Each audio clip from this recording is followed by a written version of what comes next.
ప్రియ సహోదరుడు సహోదరి అందరికీ ప్రైజ్లార్డ్. దేవుని నామములో మీకు ఒక చిన్న మాట.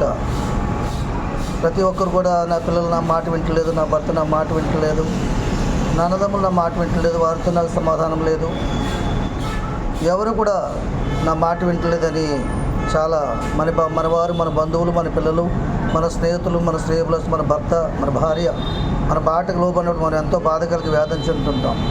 దేవుడు అంటున్నాడు, దేవుని మాటకు నువ్వు లోబడితే అందరూ నీ మాట విన్నట్లుగా, నీకు లోబడినట్లుగా వాక్యము వారి హృదయంలో పనిచేసి వారు నీ వైపు తిప్పబడతారని దేవుడు జ్ఞాపకం చేస్తున్నాడు. అబ్రహాము దేవుని మాటకు లోబడ్డాడు, దేవుని మాట విన్నాడు. ఆయన కుమారులందరూ కూడా ఆయన మాటకు లోబడి దేవునిలో జీవించారు. మరి అలాగనే దావీదు దేవుని మాటకు లోబడ్డాడు, దేవుని మాట విన్నాడు. దావీదు కుమారులు వృద్ధాప్యం వచ్చినంత వరకు కూడా దేవుని సందులో వారు భయభక్తులు కలిగి జీవించారు. అంతేకాకుండా ఇలాగా అనేక మంది దేవుని మాట విన్నటువంటి వారు ఎప్పుడు కూడా చెడిపోలేదు. వారి దేవుని మాటను పట్టుకుని జీవించినప్పుడు ఆ మాట వారి జీవితంలో ఆశీర్వాదాన్ని కుమ్మరించింది, వారి ఆలోచన తలంపులు నెరవేర్చింది, వారి ఉద్దేశములు నెరవేర్చింది. అంతేకాకుండా యోబు దేవుని మాట విన్నాడు, దేవుని యొక్క భయభక్తులుగా జీవించాడు.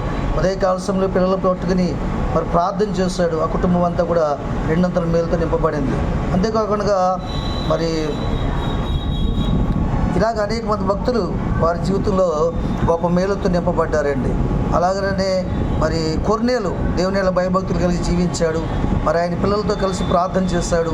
దేవుని పరిశుద్ధాత్మతో వారి కుటుంబం అంతా నింపబడింది. దేవుని సన్నిధిలో ఆస్వాదింపబడింది. అనేకులకు పెట్టే చేతులుగా వారిని ఆస్వాదించాడు. కనుక దేవుని మాటకు నువ్వు లోబడితే, నీ మాటకు అందరూ లోబడే పవర్ని, శక్తిని దేవుడు నీలో ఉంచుతాడు. దేవుని మాటకు లోబడకుండా నా మాటకు ఎవరు లోబడలేదు, నా మాట వినట్లేదు, ఎవరు వినరండి. దేవుని మాట విన్నవారి మాట అందరూ వింటారు. దేవుడి మాటలు దీవించును గాక.